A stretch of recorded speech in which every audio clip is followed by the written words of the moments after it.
পটভূমিত নাট্যধাৰা সূচনা কৰিছিল। সেই নাট্যধাৰাৰ মাজতে আছিল নৃত্য, গীত, বাদ্য, অভিনয়কে আদি কৰি বিভিন্ন সমলৰ এক ৰসৰা, যাক লৈ আমি গৌৰৱ কৰোঁ, যাক লৈ আমি আনন্দিত হৈ থাকোঁ, যাক লৈ আমি সেৱা কৰোঁ।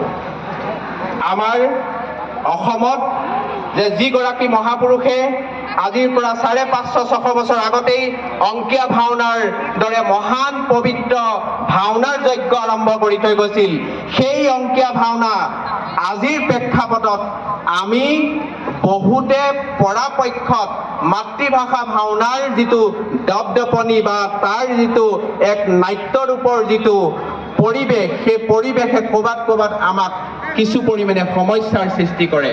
গতিকে আমি এটা কথা অন্তত অনুধাৱন কৰিব লাগিব যে যিগৰাকী মহাপুৰুষে আজিৰ পৰা 550 বছৰ আগতে নৃত্য, গীত, নাট্য মহাপুৰুষ শংকৰদেৱ মাধৱদেৱৰ শ্ৰীচৰণত সেৱা জনাই আৰু এই মহাপুৰুষ দুজনাৰ যি সংস্কৃতিক আমি সেৱা কৰি থাকিব পাৰোঁ, আমি যাতে আগবঢ়াই লৈ যাব পাৰোঁ।